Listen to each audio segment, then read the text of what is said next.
I have a question. What exactly is our government's end game with all this money that they're handing out? I mean, great. So you give people $2,000, or in this case, $1,400 this month.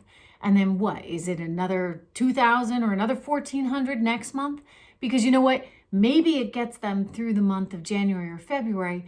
But if you don't have an open economy, I'm not sure how you're going to fix this going forward. Already we're looking at so many businesses that are gone, that are just out, right? Because they haven't been able to make it through this.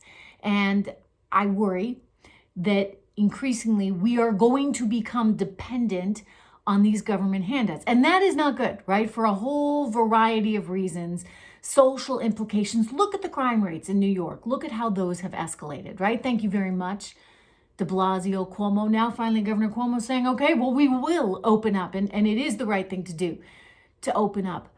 Well, if you guys hadn't been so insanely political, I'm not so sure you would have shut it all down to begin with, right?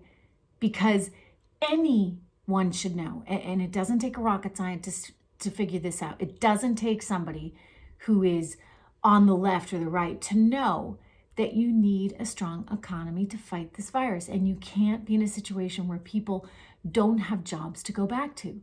And yet that's what they have created. So my frustration with big government at this moment, and I would lay blame on both sides, is that they are not thinking through this in smart, intelligent ways. They are not putting one foot in front of the other. They are not thinking about what happens next. I would appreciate it. Okay, if you're going to give out these handouts, tell us what your plan is to get Americans back to work. Tell us what you're planning for March. Tell us what you're planning for April. Because $2,000 is not going to do anyone a whole lot of good if they can't actually get back on their feet.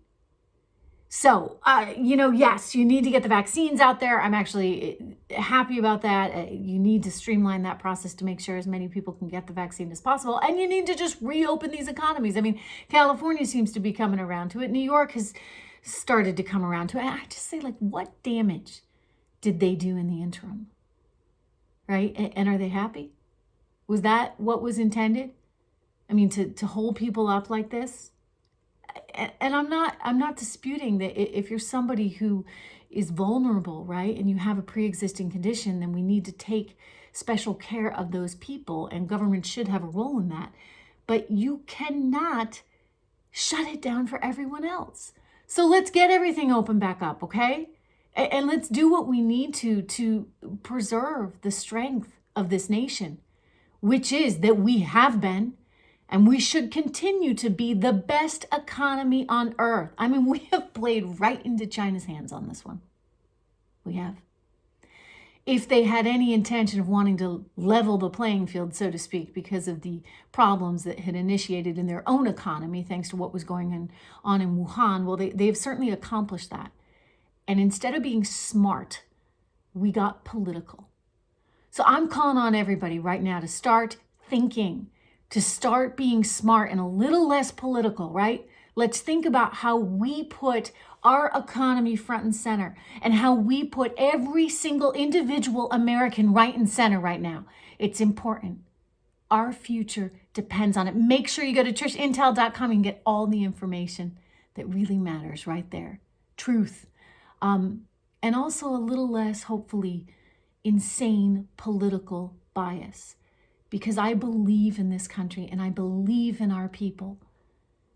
And it's time we think about our future together.